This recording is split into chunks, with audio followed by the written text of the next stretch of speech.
Hola! Welcome to my Spanish kitchen. We're high up in the mountains above the Mediterranean coastal city of Alicante, and today we're going to prepare a classic known as Tortilla Espanola or Tortilla de Patatas. It's served in tapas bars, cafes, homes all across Spain, and it's served for breakfast, lunch, and dinner. It's very simple, made with simple ingredients like an onion, potatoes, some farm fresh eggs, a little bit of Mediterranean sea salt, and a whole lot of extra virgin olive oil. So let's get started. I've already sliced up the onions. I'm going to put them in about 1/4 inch of oil in the pan that's already hot, and I'm going to start to let that caramelize. This is not necessarily a step that everybody takes. Frequently, homes will simply mix the potatoes and the onions all together and cook them this way. But I like to get the onions a little bit more caramelized because I think it adds a better flavor. So I'll add that.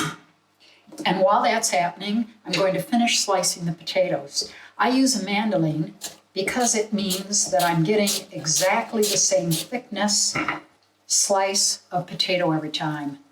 And it also means the potatoes will cook much more evenly. All right, we're on to the next step. I've caramelized the onions, drained them, and set them to the side. I've just added all the potatoes in with the oil. This will cook for about 5 minutes, and we'll come back when we're sure that the potatoes are cooked through by testing them with a short knife. It's been about 5 minutes, so we'll check the potatoes. The knife goes through pretty evenly, and that means I'm ready to take them out, let them drain, reserve the oil for another use, and on to the next step. I drained the potatoes, reserved the oil for use on another day.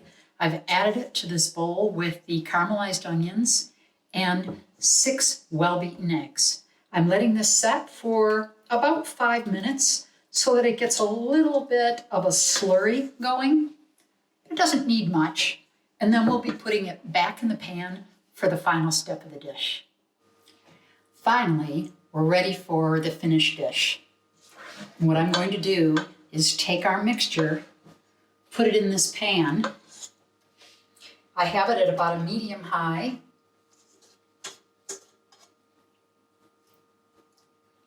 I want to spread it out evenly.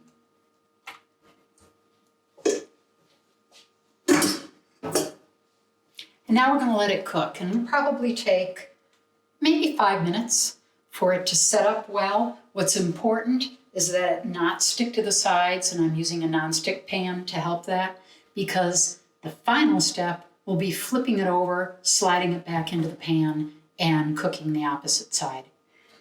This dish is interesting to me because it's such a Spanish classic, but it's also so much like the smartest way to have hash browns and scrambled eggs all in one dish.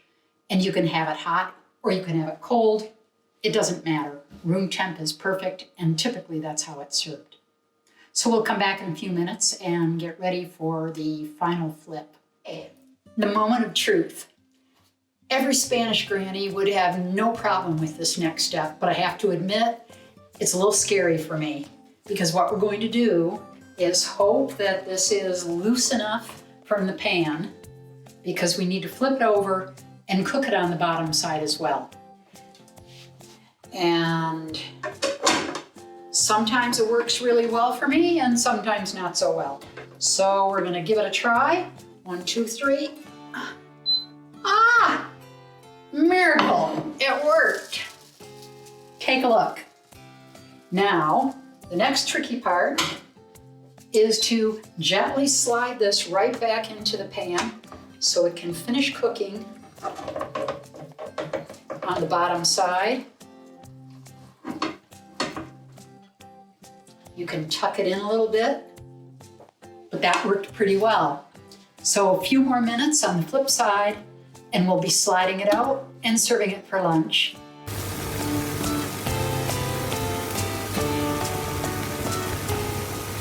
We're ready for the final step. All we have to do now is slide it out of the pan, onto the plate.